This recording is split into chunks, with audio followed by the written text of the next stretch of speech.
ನಮಸ್ಕಾರ ಎಲ್ರಿಗೂ, welcome to KPSC times. So ನಾವು ಇವತ್ತು 4th ಚಾಪ್ಟರ್ ನೋಡ್ಕೊಳ್ಳೋಣ, NCERT ಕ್ಲಾಸ್ 12 ಇಂದು. ಇವಾಗಲೇ 3 ಚಾಪ್ಟರ್ ನಾವು ನೋಡ್ಕೊಂಡಿದ್ದೀವಿ. ಫಸ್ಟ್ ಚಾಪ್ಟರಲ್ಲಿ ಪಾಪ್ಯುಲೇಷನ್ ಬಗ್ಗೆ ನಾವು ನೋಡ್ಕೊಂಡಿದ್ದೀವಿ. ಪಾಪ್ಯುಲೇಷನ್ ಅಂತಂದರೆ ಏನು, ಯಾವ ಥರ ಡಿಫ್ರೆನ್ಸ್ ಆಗುತ್ತೆ, ಯಾವುದ್ರ ಬೇಸಿಸ್ ಮೇಲೆ ನಾವು ಸೆನ್ಸಸ್ನ ನೋಡ್ಕೊಂಡಿರ್ತೀವಿ, ಯಾವ್ಯಾವುದ್ರ ಬೇಸಿಸ್ ಮೇಲೆ ಪಾಪ್ಯುಲೇಷನ್ ಡಿಫರ್ ಆಗ್ತಾ ಇರುತ್ತೆ, ಅದನ್ನೆಲ್ಲದು ನಾವು ನೋಡ್ಕೊಂಡಿದ್ದೀವಿ. ಸೆಕೆಂಡ್ ಚಾಪ್ಟರಲ್ಲಿ ನಾವು ಮೈಗ್ರೇಷನ್ನ ನೋಡ್ಕೊಂಡಿದ್ದೀವಿ. ಪಾಪ್ಯುಲೇಷನ್ನು ಕಮ್ಮಿ ಆಗೋದಕ್ಕೆ ಜಾಸ್ತಿ ಆಗೋದಕ್ಕೆ ಏನು ಇನ್ಫ್ಲುಯೆನ್ಸ್ ಮಾಡುತ್ತೆ, ಆ ಥರದ್ದೆಲ್ಲ ಡೀಟೇಲ್ಸ್ ನಾವು ಸೆಕೆಂಡ್ ಚಾಪ್ಟರಲ್ಲಿ ನೋಡ್ಕೊಂಡ್ವಿ. ಥರ್ಡ್ ಚಾಪ್ಟರಲ್ಲಿ ನಾವು ಹ್ಯೂಮನ್ ಡೆವಲಪ್ಮೆಂಟ್ ಬಗ್ಗೆ ನೋಡ್ಕೊಂಡ್ವಿ. ಸೊ ಡೆವಲಪ್ಮೆಂಟ್ ಅಂತಂದರೆ ಏನು, ಹ್ಯೂಮನ್ ಡೆವಲಪ್ಮೆಂಟ್ ಅಂತಂದರೆ ಏನು, ಅದರಲ್ಲಿ ಡಿಫ್ರೆನ್ಸ್ ಏನಿರುತ್ತೆ, ಅದನ್ನೆಲ್ಲ ನಾವು ಇವಾಗ ನೋಡ್ಕೊಂಡಿದ್ದೀವಿ. ಸೊ ಈ ಎಲ್ಲ ವೀಡಿಯೋಗಳ ಲಿಂಕ್ನ ನಾನು ಡಿಸ್ಕ್ರಿಪ್ಷನಲ್ಲಿ ಹಾಕಿರ್ತೀನಿ, ಚಾಪ್ಟರ್ 1, ಚಾಪ್ಟರ್ 2, ಚಾಪ್ಟರ್ 3 ಅಂತ. ನೀವು ಅಲ್ಲಿಂದ ಆ ವಿಡಿಯೋನ ನೋಡ್ಕೊಂಡಿರ್ಬೋದು. ಇವಾಗ ನಾವು ಚಾಪ್ಟರ್ 4 ನೋಡ್ಕೊಳ್ಳೋಣ, ಹ್ಯೂಮನ್ ಸೆಟಲ್ಮೆಂಟ್ಸ್ ಬಗ್ಗೆ. ಸೊ ಪಾಪ್ಯುಲೇಷನ್ ಆಯಿತು, ಮೈಗ್ರೇಷನ್ ಆಯಿತು, ಹ್ಯೂಮನ್ ಡೆವಲಪ್ಮೆಂಟ್ ಆಯಿತು. ಇವಾಗ ಜನ ಯಾವ್ಯಾವ ಕಡೆ ಉಳ್ಕೊಂಡಿರ್ತಾರೆ, ಯಾವ್ಯಾವ ಥರ ಉಳ್ಕೊಂಡಿರ್ತಾರೆ ಅಂತ ಹೇಳ್ಬಿಟ್ಟು ನಾವು ನೋಡ್ಕೊಳ್ಳೋಣ. ಅದಾದಮೇಲೆ ಫ್ಯೂಚರ್ ಚಾಪ್ಟರ್ಸಲ್ಲಿ ನಾವು ರಿಸೋರ್ಸ್ ಬಗ್ಗೆ ನೋಡ್ಕೊಳ್ಳೋಣ. ಯಾವುದ್ರ ಬೇಸಿಸ್ ಮೇಲೆ ರಿಸೋರ್ಸು ಕ್ಲಾಸಿಫೈ ಆಗಿರುತ್ತೆ, ಎಲ್ಲೆಲ್ಲಿ ಯಾವ್ಯಾವ ಥರ ರಿಸೋರ್ಸಸ್ ಇಂಪಾರ್ಟೆಂಟ್ ಇರುತ್ತೆ, ಅದು ಹ್ಯೂಮನ್ ಲೈಫ್ನ ಯಾವ ಥರ ಇಂಪ್ಯಾಕ್ಟ್ ಮಾಡುತ್ತೆ ಅಂತ ಹೇಳ್ಬಿಟ್ಟು ನಾವು ನೋಡ್ಕೊಳ್ಳೋಣ. ಇದರಲ್ಲಿ ಫಸ್ಟ್ ಪಾರ್ಟ್ ಇದು ಹ್ಯೂಮನ್ ಸೆಟಲ್ಮೆಂಟ್ಸಿಂದು. ಸೊ ನೀವೇನಾದರೂ ನಮ್ಮ ವಾಟ್ಸಪ್ ಪೇಯ್ಡ್ ಗ್ರೂಪ್ನ ಜಾಯ್ನ್ ಆಗಬೇಕು ಅಂತಂದರೆ 300 ರೂಪೀಸ್ನ ನಾವು ಇಟ್ಕೊಂಡಿದ್ದೀವಿ. 6 ಮಂತ್ಸು ಸಬ್ಸ್ಕ್ರಿಪ್ಷನು ಅಂತಂದರೆ 300 ರೂಪೀಸ್ ಕೊಟ್ಬಿಟ್ರೆ 6 ಮಂತ್ಸು ನಿಮಗೆ ಡೈಲಿ ಕರೆಂಟ್ ಅಫೇರ್ಸ್ ನೋಟ್ಸು ಮತ್ತು ಈ ಥರ PDFಸು, ಅದಾದಮೇಲೆ ಬೇರೆ ವೀಡಿಯೋಗಳ PDFಸು ಇಂಗ್ಲೀಷಲ್ಲೂ ಕೂಡ ಸಿಗುತ್ತೆ, ಕನ್ನಡದಲ್ಲೂ ಕೂಡ ನಿಮಗೆ ಸಿಗ್ತಾ ಇರುತ್ತೆ. ಅದೇನಾದರೂ ನಿಮಗೆ ಬೇಕಾಗಿದ್ದರೆ ಜಾಯ್ನ್ ಆಗಬೇಕಂತಂದರೆ ಸ್ಕ್ರೀನ್ ಮೇಲೆ ಬರ್ತಿರೋಂಥ ನಂಬರಿಗೆ ನೀವು ಕಾಂಟ್ಯಾಕ್ಟ್ ಮಾಡ್ಕೊಂಡಿರ್ಬೋದು. ಸೊ ಫಸ್ಟ್ ಆಫ್ ಆಲ್ ನಾವು ಹ್ಯೂಮನ್ ಡೆವಲಪ್ಮೆಂಟ್ ಅಂತಂದರೆ ಏನು ಅಂತ ನೋಡ್ಕೊಳ್ಳೋಣ. NCERTಯಲ್ಲಿ ಕೊಟ್ಟಿರೋಂಗೆ ಹ್ಯೂಮನ್ ಡೆವಲಪ್ಮೆಂಟ್ ಅಂತಂದರೆ dwellings where human beings live. Dwellings where human beings live. Dwellings where human beings live ಅಂತಂದರೆ ಏನು? ಡ್ವೆಲ್ಲಿಂಗ್ ಅಂತಂದರೆ ಹೌಸು ಅಥವಾ ರೆಸಿಡೆನ್ಸ್ನ ನಾವು ಡ್ವೆಲ್ಲಿಂಗ್ ಅಂತ ಹೇಳ್ಬಿಟ್ಟು ಕರಿತೀವಿ. ಸೊ ಈ ಥರ ರೆಸಿಡೆನ್ಸು ಅಲ್ಲಿ ಜನರು ಉಳ್ಕೊತಾ ಇದ್ದರೆ, ಹ್ಯೂಮನ್ ಬೀಯಿಂಗ್ಸ್ ಉಳ್ಕೊತಾ ಇದ್ದರೆ ಅದನ್ನು ನಾವು ಒಂದು ಹ್ಯೂಮನ್ ಸೆಟಲ್ಮೆಂಟ್ ಅಂತ ಹೇಳ್ಬಿಟ್ಟು ಕರಿಬೋದು. ಸೊ ಈ ಥರ ಹ್ಯೂಮನ್ ಸೆಟಲ್ಮೆಂಟ್ನ ನಾವು ನೋಡ್ಕೋಬೇಕು ಅಂತಂದರೆ ಬೇರೆ ಬೇರೆ ಸೈಜಲ್ಲಿ ಬರ್ತಾ ಇರುತ್ತೆ, ಬೇರೆ ಬೇರೆ ಟೈಪಲ್ಲಿ ಹ್ಯೂಮನ್ ಸೆಟಲ್ಮೆಂಟ್ಸ್ ಬರ್ತಾ ಇರುತ್ತೆ. ಕೆಲವೊಂದು ಕಡೆ ಇಂಡಿಪೆಂಡೆಂಟ್ ಮನೆ ಬರ್ತಾ ಇರುತ್ತೆ, ಕೆಲವೊಂದು ಕಡೆ ದೊಡ್ಡ ದೊಡ್ಡ ಬಿಲ್ಡಿಂಗ್ಸ್ ಬರ್ತಾ ಇರುತ್ತೆ, ಅಪಾರ್ಟ್ಮೆಂಟ್ಸು, ಸೊಸೈಟೀಸ್ ಎಲ್ಲ ಬರ್ತಾ ಇರುತ್ತೆ. ಸೊ ಇದು ಯಾವುದ್ಯಾವ್ದ್ರ ಬೇಸಿಸ್ ಮೇಲೆ ಈ ಥರ ಡಿವೈಡ್ ಆಗಿದ್ದಾವೆ, ಇವನ್ನ ನಾವು ಒಂದು ಸ್ಟ್ರಕ್ಚರ್ಡ್ ವೇಲಿ ಓದ್ಕೋಬೇಕು. ಸೊ ಇಲ್ಲಿ ಇರೋದಕ್ಕೆ ಕಾರಣ ಏನು, ಈ ಥರ ಇರೋದಕ್ಕೆ ಕಾರಣ ಏನು, ಹಳ್ಳಿಗಳಲ್ಲಿ ಇರೋದಕ್ಕೆ ಕಾರಣ ಏನು ಇನ್ಫ್ಲುಯೆನ್ಸ್ ಮಾಡ್ಕೊಂಡಿದೆ, ಅದನ್ನೆಲ್ಲದೂ ನಾವು ನೋಡ್ಕೊಳ್ಳೋಣ. ಇದನ್ನು ನೋಡಿ ನಾವು ಎಕ್ಸಾಮ್ ಪಾಯಿಂಟ್ ಆಫ್ ವ್ಯೂಯಿಂದ ನೋಡ್ಕೋಬೇಕು ಅಂತಂದರೆ ಪ್ರಿಲಿಮ್ಸ್ ಅಥವಾ ಮಲ್ಟಿಪಲ್ ಚಾಯ್ಸ್ ಕ್ವೆಶನ್ಸಲ್ಲಿ ಸ್ಟೇಟ್ಮೆಂಟ್ ಬೇಸ್ಡ್ ಕ್ವೆಶನ್ಸಿಗೆ ಕೇಳ್ತಾರೆ ಇದರಿಂದ. ಯಾಕೆ ಅಂತಂದರೆ ಇದರಲ್ಲಿ ನಾವು ಬೇರೆ ಬೇರೆ ಥರದ್ದು ಸೆಟಲ್ಮೆಂಟ್ಸ್ನ ನೋಡ್ಕೊತಾ ಇರ್ತೀವಿ. ಹ್ಯಾಮ್ಲೆಟ್ಸ್ ಆಗಿರ್ಬೋದು, ಕ್ಲಸ್ಟರ್ಡ್ ಸೆಟಲ್ಮೆಂಟ್ಸ್ ಅಂತಂದರೆ ಏನು, ಫ್ರಾಗ್ಮೆಂಟೆಡ್ ಸೆಟಲ್ಮೆಂಟ್ಸ್ ಅಂತಂದರೆ ಏನು, ಆ ಥರ ಡಿಫ್ರೆನ್ಸ್ ಎಲ್ಲ ನೋಡ್ಕೊತಾ ಇರ್ತೀವಿ. ಅವೆಲ್ಲ ಸ್ಟೇಟ್ಮೆಂಟ್ ರಿಲೇಟೆಡ್ ಕ್ವೆಶನ್ಸಲ್ಲಿ ಕೇಳ್ತಾ ಇರ್ತಾರೆ. ಅಂತಂದರೆ ಡೆಫಿನೇಷನ್ನ ಆನ್ಸರ್ ಮಾಡೋದ್ರಲ್ಲಿ ನಮಗೆ ತುಂಬ ಹೆಲ್ಪ್ಫುಲ್ ಆಗ್ತಾ ಇರುತ್ತೆ. ಜೊತೆಗೆ ಇದು NCERT ಕಂಟೆಂಟ್ ಆಗಿರೋದ್ರಿಂದ ಇಲ್ಲಿ ಏನು ಕೊಟ್ಟಿರ್ತಾರೆ ಅದೇ ಕರೆಕ್ಟ್ ಆಗಿರುತ್ತೆ. ಸೆಕೆಂಡ್ ಮೋಸ್ಟ್ ಇಂಪಾರ್ಟೆಂಟ್ ಏನು ಅಂತಂದರೆ ಜಾಗ್ರಫಿಯಲ್ಲಿ ಒಂದು ಪಾರ್ಟ್ ಆಗಿರೋದ್ರಿಂದ ಇದು ಜಾಗ್ರಫಿಯಲ್ಲಿ ಹ್ಯೂಮನ್ ಜಾಗ್ರಫಿ ಅಂತ ನಮಗೆ ಸಿಲೆಬಸಲ್ಲಿ ಒಂದು ಪಾರ್ಟ್ ಇದೆ, ಹ್ಯೂಮನ್ ಜಾಗ್ರಫಿ ಅಂತ. ಸೊ ಹ್ಯೂಮನ್ ಜಾಗ್ರಫಿಯಲ್ಲಿ ಈ ಥರ ಕ್ವೆಶನ್ಸ್ನ ಕೇಳ್ತಾ ಇರ್ತಾರೆ ನಮಗೆ, ಅದರಲ್ಲಿ ಆನ್ಸರ್ ಮಾಡೋಕ್ಕೆ ಹೆಲ್ಪ್ಫುಲ್ ಆಗಿರುತ್ತೆ. ಸೊ ಇಲ್ಲಿ ಫಾರ್ಡರ್ ಪಾಯಿಂಟ್ಸ್ ಅಂತ ನಾನು ಕೆಲವೊಂದು ಚಾಪ್ಟರ್ಸಲ್ಲಿ ಅಕಸ್ಮಾತ್ ಬರೆದಿದ್ದರೆ ಅದನ್ನು ನಾವು ಮೇನ್ಸಲ್ಲಿ ಆನ್ಸರ್ ರೈಟಿಂಗಲ್ಲಿ ಯೂಸ್ ಮಾಡ್ಕೊತಾ ಇರ್ಬೋದು. ಅಂತಂದರೆ ಈ ಪಾಯಿಂಟ್ಸ್ನ ಯೂಸ್ ಮಾಡ್ಕೊಂಡಿದ್ರೆ ನಮಗೆ ಸ್ವಲ್ಪ ವ್ಯಾಲ್ಯೂ ಎಡಿಷನ್ ಇರುತ್ತೆ ಮಾರ್ಕ್ಸಲ್ಲಿ. ಏನೇನಿದೆ ಅಂತಂದರೆ ಯಾವ್ಯಾವ ಥರ ಸೆಟಲ್ಮೆಂಟ್ಸಿನ ಸೈಜು ಡಿಫರ್ ಆಗುತ್ತಲ್ಲ ಆ ಥರ ಎಕನಾಮಿಕ್ ಕ್ಯಾರೆಕ್ಟರು ಮತ್ತು ಸೋಷಲ್ ಸ್ಟ್ರಕ್ಚರು ಕೂಡ ಚೇಂಜ್ ಆಗ್ತಾ ಇರುತ್ತೆ. ಇದೇನಿದೆ ಎಕ್ಸಾಂಪಲು, ಇವಾಗ ಹಳ್ಳಿಗಳಲ್ಲಿ ನಾವು ನೋಡ್ಕೋಬೇಕು ಅಂತಂದರೆ ಮೆಜಾರಿಟಿ ಸೆಟಲ್ಮೆಂಟ್ಸು ಚಿಕ್ಕದಾಗಿರುತ್ತೆ. ಸೊ ಮೆಜಾರಿಟಿ ಸೆಟಲ್ಮೆಂಟ್ಸು ಚಿಕ್ಕದಾಗಿರುತ್ತೆ. ಅದರಿಂದ ನಮಗೆ ಎಕನಾಮಿಕ್ ಕ್ಯಾರೆಕ್ಟರು ಕೂಡ ಗೊತ್ತಾಗುತ್ತೆ. ಎಕನಾಮಿಕ್ ಕ್ಯಾರೆಕ್ಟರ್ ಅಂತಂದರೆ ಪ್ರೈಮರಿಯಾಗಿ ಅವರು ಫಸ್ಟು ಪ್ರೈಮರಿ ಸೆಕ್ಟರಲ್ಲೇ ಕೆಲಸ ಮಾಡ್ತಾ ಇರ್ತಾರೆ, ಅಗ್ರಿಕಲ್ಚರ್ ಸೆಕ್ಟರಲ್ಲೇ ಕೆಲಸ ಮಾಡ್ಕೊತಾ ಇರ್ತಾರೆ. ಸೊ ಅದೇ ನಾವು ಈ ಕಡೆ ಸಿಟೀಸು ಅಥವಾ ಅರ್ಬನ್ ಸೆಟಲ್ಮೆಂಟ್ಸಲ್ಲಿ ಏನಾದ್ರು ನೋಡ್ಕೋಬೇಕು ಅಂತಂದರೆ ಇಲ್ಲಿ ರಿಲೇಟೆಡಾಗಿ ವಿಲೇಜಿಗೆ ಕಂಪೇರ್ ಮಾಡಿಕೊಂಡ್ರೆ, ನಾವು ರೂರಲ್ ಏರಿಯಾಗೆ ಕಂಪೇರ್ ಮಾಡಿಕೊಂಡ್ರೆ ಸೊ ರಿಲೇಟೆಡಾಗಿ ಸ್ವಲ್ಪ ದೊಡ್ಡ ಸೆಟಲ್ಮೆಂಟ್ಸ್ ಇರುತ್ತೆ. ಸೊ ಯಾಕೆ ಇಲ್ಲಿ ಅಂತಂದರೆ ಇಲ್ಲಿ ಮೇಜರಾಗಿ ಎಕನಾಮಿಕ್ ಆ್ಯಕ್ಟಿವಿಟಿ ನಾವು ನೋಡ್ಕೊಂಡಿರೋಂಗೆ ಇಲ್ಲಿ ಬಂದ್ಬಿಟ್ಟು ಸೆಕೆಂಡರಿ ಸೆಕ್ಟರ್ ಮೇಲೆ ಕಾನ್ಸಂಟ್ರೇಟ್ ಮಾಡ್ಕೊತಾ ಇರ್ತಾರೆ, ಎಲ್ಲರೂ ಟರ್ಷರಿ ಸೆಕ್ಟರ್ ಮೇಲೆ ಇವರು ಕಾನ್ಸಂಟ್ರೇಟ್ ಮಾಡ್ಕೊತಾ ಇರ್ತಾರೆ. So primary sector, tertiary sector, ಇದ್ರ ಮೇಲೆ ಡೀಟೇಲ್ಸ್ ನಾವು ನೆಕ್ಸ್ಟ್ ನೋಡ್ಕೊಳ್ಳೋಣ. ಇವಾಗ ಜಸ್ಟು ನಿಮಗೆ ಪಾಯಿಂಟ್ಸ್ ಹೇಳ್ತಾ ಇರೋವಂಥದ್ದು. ಅದರ ಜೊತೆಗೆ ಎಕಾಲಜಿ ಮತ್ತು ಟೆಕ್ನಾಲಜಿನೂ ಕೂಡ ಚೇಂಜಸ್ ಆಗ್ತಾ ಇರುತ್ತೆ.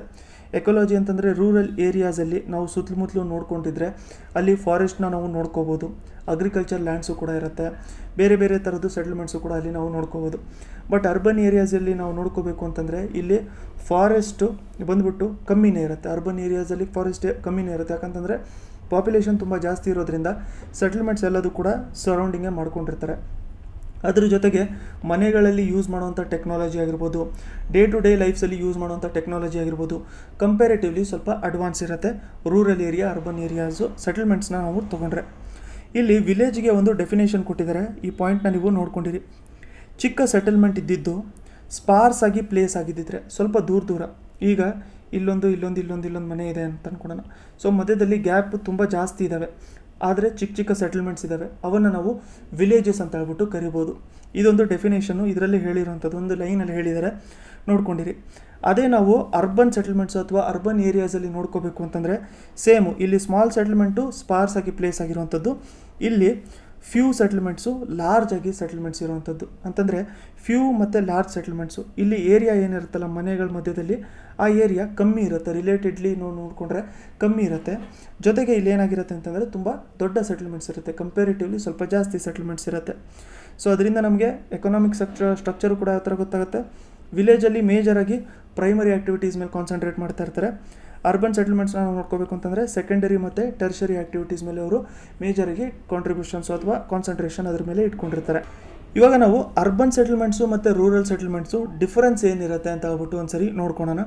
ತುಂಬ ಇಂಪಾರ್ಟೆಂಟ್ ಇದು, ಎಸ್ಪೆಷಲಿ ಮೇನ್ಸ್ಗೆ ನಮಗೆ ತುಂಬ ಇಂಪಾರ್ಟೆಂಟ್ ಆಗಿರುತ್ತೆ.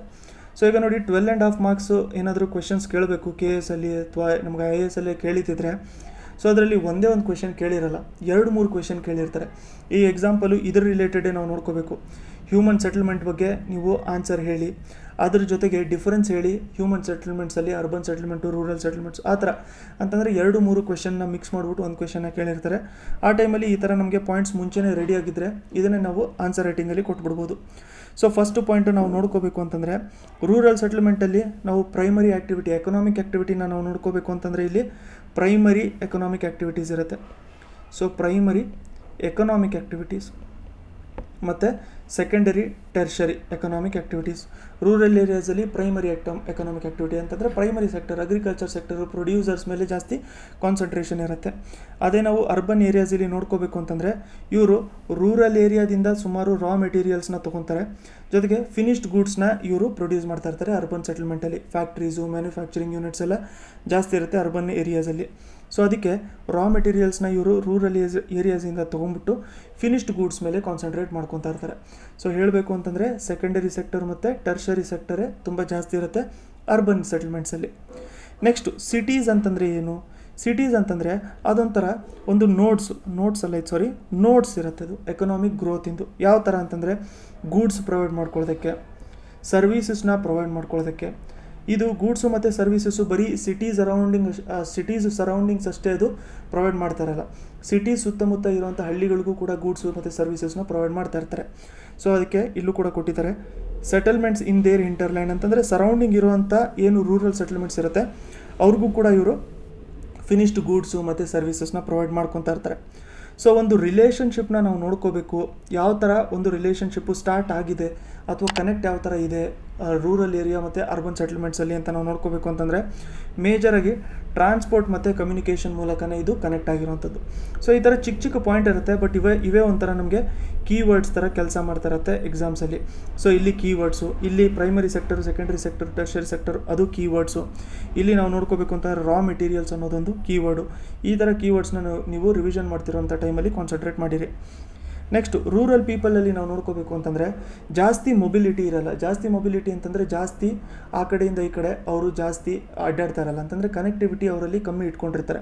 ಸೊ ಕನೆಕ್ಟಿವಿಟಿ ಅವರಲ್ಲಿ ಕಮ್ಮಿ ಇಟ್ಕೊಂಡಿರೋದ್ರಿಂದ ಅವರ ಮಧ್ಯದಲ್ಲಿ ರಿಲೇಷನ್ಶಿಪ್ಪು ಅಷ್ಟೇ ತುಂಬ ಕ್ಲೋಸ್ ಆಗಿರ್ತಾರೆ ಅವರು. ನಾವು ರೂರಲ್ ಏರಿಯಾಸಲ್ಲಿ ನೋಡ್ಕೋಬೇಕು ಅಂತಂದರೆ ಅರ್ಬನ್ ಏರಿಯಾಸಲ್ಲಿ ತುಂಬ ಜಾಸ್ತಿ ಮೊಬೈಲ್ ಆಗಿರ್ತಾರೆ, ಅಂತಂದರೆ ತುಂಬ ಜಾಸ್ತಿ ಕನೆಕ್ಟಿವಿಟಿ ಇಟ್ಕೊಂಡಿರ್ತಾರೆ.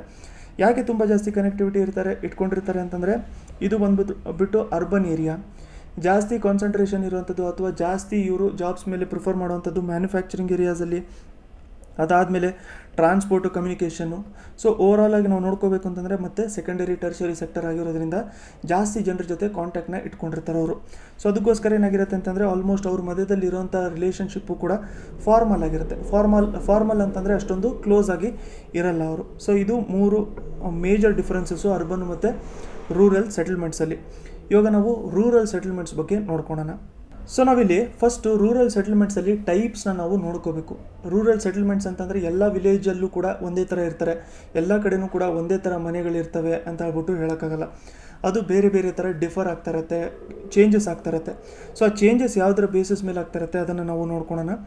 ಮೇಜರಾಗಿ ನಾವು ನೋಡ್ಕೋಬೇಕು ಯಾವುದ್ರ ಮೇಲೆ ರೂರಲ್ ಸೆಟಲ್ಮೆಂಟು ಡಿಫರ್ ಆಗುತ್ತೆ ಅಂತಂದರೆ ಎಷ್ಟು ಏರಿಯಾ ಅಲ್ಲಿ ಬಿಲ್ಟ್ ಮಾಡಿದ್ದಾರೆ, ಒಂದು ವಿಲೇಜ್ ಸುತ್ತ ಎಷ್ಟು ಏರಿಯಾ ಇದೆ, ಎಷ್ಟು ಏರಿಯಾದಲ್ಲಿ ಒಂದು ವಿಲೇಜ್ ಇದೆ ಅದು ನೋಡ್ಕೊಬೇಕೊಂದು. ಅದಾದಮೇಲೆ ಒಂದು ಮನೆಯಿಂದ ಇನ್ನೊಂದು ಮನೆ ಮಧ್ಯದಲ್ಲಿ ಡಿಸ್ಟೆನ್ಸ್ ಎಷ್ಟಿದೆ, ಅದ್ರ ಬೇಸಿಸ್ ಮೇಲೆ ನಮಗೇನು ಗೊತ್ತಾಗುತ್ತೆ, ರೂರಲ್ ಸೆಟಲ್ಮೆಂಟು ಗೊತ್ತಾಗುತ್ತೆ. ಯಾಕಂತಂದರೆ ನಾವು ಮುಂಚೆನೇ ಡಿಫರೆನ್ಸ್ ನೋಡ್ಕೊಂಡಿರೋದು ಇದೆ ಅಲ್ವಾ. ಸೊ ಬಿಲ್ಟಪ್ ಏರಿಯಾ ಏನಾದರೂ ಚಿಕ್ಕದಾಗಿದ್ದಿದ್ದು, ಇಲ್ಲಿ ಹೌಸ್ ಮಧ್ಯದಲ್ಲಿ ಡಿಸ್ಟೆನ್ಸ್ ಏನಾದರೂ ಸ್ವಲ್ಪ ಜಾಸ್ತಿ ಇದ್ದಿದ್ರೆ ಅದನ್ನು ರೂರಲ್ ಸೆಟಲ್ಮೆಂಟ್ ಅಂತ ನಾವು ಬ್ರಾಡಾಗಿ ಕರ್ಕೊಂಡಿರ್ಬೋದು. ಸೊ ಫ್ಯಾಕ್ಟರ್ಸು ಮತ್ತು ಕಂಡೀಷನ್ಸ್ನ ನಾವು ನೋಡ್ಕೋಬೇಕು ಅಂತಂದರೆ 3 ಫ್ಯಾಕ್ಟರ್ಸ್ ಇದ್ದಾವೆ. ಫಿಸಿಕಲ್ ಫೀಚರ್ಸು, ಕಲ್ಚರ್ ಮತ್ತು ethnic factors, security. Physical features ಅಂತಂದರೆ ಟೆರೇನ್ ಯಾವ ಥರ ಇರುತ್ತೆ, ಅಲ್ಲಿ ಇರುವಂಥ ಜಾಗ್ರಫಿ ಯಾವ ಥರ ಇರುತ್ತೆ. ಸೊ ಹಿಲ್ಲಿ ಏರಿಯಾ ಇದೆಯಾ ಅಥವಾ ನಾರ್ಮಲ್ ಪ್ಲೇನ್ ಇದೆಯಾ ಅಥವಾ ಪ್ಲ್ಯಾಟ್ಯೂ ಇದೆಯಾ, ಅದರ ಬೇಸಿಸ್ ಮೇಲೆ ಡಿಫರ್ ಆಗ್ತಾರತ್ತೆ ಯಾವ ಥರ ಸೆಟಲ್ಮೆಂಟ್ಸ್ ಇದೆ ಅಂತ. ಆಲ್ಟಿಟ್ಯೂಡು, ಎಷ್ಟು ಹೈಟಲ್ಲಿ ಇರ್ತಾರೆ, ಎಷ್ಟು ಹೈಟಲ್ಲಿ ಇರಲ್ಲ, ಎಷ್ಟು ಪ್ಲೇನಲ್ಲಿ ನಾರ್ಮಲ್ ಲ್ಯಾಂಡಲ್ಲಿ ಇರ್ತಾರೆ ಅಂತ ಹೇಳ್ಬಿಟ್ಟು ನಾವು ನೋಡ್ಕೊಂಡು ಅದ್ರ ಮೇಲೆ ಡಿಫರ್ ಆಗ್ತಾರತ್ತೆ. ಕ್ಲೈಮೇಟ್ ಕಂಡೀಷನ್ನು ಕೂಡ ಡಿಫರ್ ಆಗ್ತಾರತ್ತೆ. ಮತ್ತು ನೀರು ಅವೈಲಬಿಲಿಟಿ ಇದೆಯೋ ಇಲ್ವೋ ಅದರ ಬೇಸಿಸ್ ಮೇಲೆ ಫಿಸಿಕಲ್ ಫೀಚರ್ಸ್ ಪ್ರಕಾರ ನಾವು ರೂರಲ್ ಸೆಟಲ್ಮೆಂಟ್ಸ್ನ ನೋಡ್ಕೊಂಡಿರ್ಬೋದು. ಕಲ್ಚರಲ್ಲು ಮತ್ತು ಎಥನಿಕ್ ಫ್ಯಾಕ್ಟರ್ಸ್ ಅಂತಂದರೆ ಸೋಷಿಯಲ್ ಸ್ಟ್ರಕ್ಚರಲ್ಲಿ ಯಾವ ಥರ ಇದೆ, ಕಾಸ್ಟು ಮತ್ತು ರಿಲಿಜನ್ ಯಾವ ಥರ ಫಾಲೋ ಮಾಡ್ಕೊತಾ ಇರ್ತಾರೆ ಅದರ ಬೇಸಿಸ್ ಮೇಲೂ ಕೂಡ ಡಿಫರ್ ಆಗ್ತಾರತ್ತೆ. ಸೆಕ್ಯೂರಿಟಿ, ಅಲ್ಲಿ ಡಿಫೆನ್ಸು ಅಂತಂದರೆ ಏನಾದರೂ ರಾಬರೀಸು, ಕಳ್ತನ ಏನಾದರೂ ಆಗ್ತಿದೆಯೋ ಇಲ್ವೋ, ಅಲ್ಲಿ ಜನರಿಗೆ ಸೇಫಾಗಿ ಇರೋಕ್ಕೆ ಚಾನ್ಸ್ ಇದೆಯೋ ಇಲ್ವೋ ಅದರ ಬೇಸಿಸ್ ಮೇಲೂ ಕೂಡ ರೂರಲ್ ಸೆಟಲ್ಮೆಂಟ್ಸು ಡಿಪೆಂಡ್ ಆಗ್ತಾರತ್ತೆ. ಸೊ ಇಷ್ಟು ನಾವು ನೋಡ್ಕೊಂಡಿರೋಂಥದ್ದು ಟೈಪ್ಸು. ಸೊ ನೋಡಿ ಈ ಚಾಪ್ಟ್ರಲ್ಲಿ ಬೇಸಿಕ್ಕಾಗಿ ನಾವು ಸೆಟಲ್ಮೆಂಟ್ಸ್ ಯಾವ ಥರ ಡಿಫರ್ ಆಗ್ತಿದೆ ಅಂತ ಹೇಳ್ಬಿಟ್ಟು ಡೆಫಿನೇಷನ್ ಮೂಲಕ ನೋಡ್ಕೋಬೋದಷ್ಟೇ. ಬಟ್ ಇಲ್ಲಿ ಜಾಗ್ರಫಿಕಲ್ ಫೀಚರ್ಸ್ ಇವೆಲ್ಲದೂ ನಮ್ಗೆ ಗೊತ್ತೇ ಇರುತ್ತೆ. ಸೊ ಎಲ್ಲರೂ ಒಂದು ಕಡೆ ಹಿಲ್ಲಿ ಏರಿಯಾ ಇದೆ ಅಂತಂದರೆ ಅಲ್ಲಿ ಸೆಟಲ್ಮೆಂಟ್ಸ್ ಕಮ್ಮಿ ಇರುತ್ತೆ ಅಂತ. ಬಟ್ ಅದಕ್ಕೆ ಸ್ಪೆಸಿಫಿಕ್ಕಾಗಿ ಏನಂತ ಕರೀತಾರೆ ಅದನ್ನೆಲ್ಲನೂ ಕೂಡ ನಾವು NCERTಯಿಂದ ನೋಡ್ಕೋಬೋದು. ಯಾಕಂತಂದರೆ ಇವೆಲ್ಲ ಸಿಂಪಲ್ ಕಾನ್ಸೆಪ್ಟ್ಸ್ ಇದ್ದಿದ್ರೂ ಕೂಡ ಇವೆಲ್ಲದಕ್ಕೂ ಕೂಡ ಒಂದೊಂದು ಹೆಸರಿದ್ದಾವೆ, ಅವನ್ನು ನಾವು ನೋಡ್ಕೋಬೇಕಾಗತ್ತೆ. ಅದರ ಬೇಸಿಸ್ ಮೇಲೆ ನಮಗೆ ಡೆಫಿನೇಷನ್ಸ್ನೆಲ್ಲ ಕೇಳ್ತಾ ಇರ್ತಾರೆ, ಮೇನ್ಸಲ್ಲೂ ಕೂಡ ಕೇಳ್ತಾ ಇರ್ತಾರೆ. ಜೊತೆಗೆ ನಮಗೆ ಇಂಟರ್ವ್ಯೂಯಲ್ಲೂ ಕೂಡ ಇವೇ ಬೇಸಿಕ್ ಕ್ವೆಶನ್ಸು. ಎಕ್ಸಾಂಪಲು ವಿಲೇಜ್ ಅಂತಂದರೆ ಏನು, ಒಂದು ಗ್ರಾಮ, ಅಲ್ಲಿ ಒಂದು ಗ್ರಾಮ ಅಂತಂದರೆ ಏನು, ಅದರಲ್ಲಿ ಎಷ್ಟು ಮೆಂಬರ್ಸ್ ಇರ್ತಾರೆ, ಒಂದೊಂದು ಕಡೆ ಯಾವ ಥರ ಡಿಫರ್ ಆಗ್ತಾರತ್ತೆ, ಆ ಥರದ ಕ್ವೆಶನ್ಸ್ನೆಲ್ಲ ಕೇಳ್ತಾ ಇರ್ತಾರೆ. ಅವೆಲ್ಲ ನಮಗೆ NCERTಯಲ್ಲಿ ಅವುಗಳ ಆನ್ಸರ್ಸು ಸಿಗ್ತಾ ಇರ್ತವೆ. ಸೊ ಈಗ ನಾವು ರೂರಲ್ ಸೆಟಲ್ಮೆಂಟ್ಸ್ ಇಂಡಿಯಾದಲ್ಲಿ ನೋಡ್ಕೋಬೇಕು ಅಂತಂದರೆ 4 ಕ್ಯಾಟಗರಿಯಲ್ಲಿ ನಾವು ಅದನ್ನು ಡಿವೈಡು ಮಾಡ್ಕೊಂಡಿರ್ಬೋದು. ಕ್ಲಸ್ಟರ್ಡ್ ಕ್ಯಾಟಗರಿ, ಸೆಮಿ ಕ್ಲಸ್ಟರ್ಡು, ಹ್ಯಾಮ್ಲೆಟೆಡು, ಡಿಸ್ಪರ್ಸ್ಡು ಅಥವಾ ಐಸೋಲೇಟೆಡು. ಸೊ ಏನಿದು ಕ್ಲಸ್ಟರ್ಡು, ಏನಿದು ಸೆಮಿ ಕ್ಲಸ್ಟರ್ಡು, ಹ್ಯಾಮ್ಲೆಟ್ಸ್ ಅಂತಂದರೆ ಏನು, ಅದಾದಮೇಲೆ ಐಸೋಲೇಟೆಡ್ ರೀಜನ್ಸ್ ಅಂತಂದರೆ ಏನು, ಅವನ್ನೆಲ್ಲದನ್ನು ನಾವಿಲ್ಲಿ 3-4 ಪಾಯಿಂಟ್ಸಲ್ಲಿ ನೋಡ್ಕೊಳ್ಳೋಣ. ಇದರಿಂದ ನಮಗೆ ಓವರಾಲ್ ಆಗಿ ರೂರಲ್ ಸೆಟಲ್ಮೆಂಟ್ ಯಾವ ಥರ ಇದೆ ಇಲ್ಲಿ ಇಂಡಿಯಾದಲ್ಲಿ ಅದು ಕಂಪ್ಲೀಟಾಗಿ ನಮಗೆ ಗೊತ್ತಾಗುತ್ತೆ. ಈ 4 ವೆರೈಟಿನೂ ನಾವು ತಿಳ್ಕೋಬೇಕು. ಸೊ ಕ್ಲಸ್ಟರ್ಡ್ ಅಂತಂದರೆ ಕ್ಲೋಸ್ ಆಗಿ ಇರ್ತವೆ ಮನೆಗಳೆಲ್ಲದೂ ಕೂಡ ತುಂಬ ಕ್ಲೋಸ್ ಆಗಿ ಕಟ್ಕೊಂಡ್ಬಿಟ್ಟಿರ್ತಾರೆ. ಸೊ ಇದನ್ನೇ ಒಂದು ವಿಲೇಜ್ ಅಂತ ಹೇಳ್ಬಿಟ್ಟು ಅಂದ್ಕೊಂಡ್ರೆ ಇಲ್ಲೇ ಎಲ್ಲದೂ ಕೂಡ ಕ್ಲೋಸ್ ಆಗಿ ಮನೆಗಳನ್ನ ಕಟ್ಕೊಂಡ್ಬಿಟ್ಟಿರ್ತಾರೆ. ಸೊ ಕ್ಲೋಸ್ ಆಗಿ ಮನೆಗಳನ್ನ ಕಟ್ಕೊಂಡ್ಬಿಟ್ಟಿರ್ತಾರೆ. ಅದ್ರ ಜೊತೆಗೆ ಅವುಗಳಲ್ಲೊಂದು ಡೆಫಿನೆಟ್ ಆಗಿ ಒಂದು ಸ್ಟ್ರಕ್ಚರ್ ಇರುತ್ತೆ. ಎಕ್ಸಾಂಪಲು ಇಲ್ಲೊಂದು ಮನೆ ಇದೆ, ಇಲ್ಲೊಂದು ಮನೆ ಇದೆ, ಇಲ್ಲೊಂದು ಮನೆ ಇದೆ, ಇಲ್ಲೊಂದು ಮನೆ ಇದೆ. ಸೊ ಇವುಗಳನ್ನ ಕನೆಕ್ಟ್ ಮಾಡ್ತಿರ್ತಾವಲ್ಲ ವಿಲೇಜ್ ಒಳಗಡೆ ರೋಡ್ಗಳು, ಅವೆಲ್ಲದೂ ಕೂಡ ಒಂದು ಕರೆಕ್ಟ್ ಜಾಮಿಟ್ರಿಯಲ್ಲಿ ಇರ್ತವೆ. ಅದನ್ನು ನಾವೇನಂತ ಕರಿಬೋದು, ಕ್ಲಸ್ಟರ್ಡ್ ಸೆಟಲ್ಮೆಂಟ್ಸ್ ಅಂತ ಹೇಳ್ಬಿಟ್ಟು ಕರಿಬೋದು.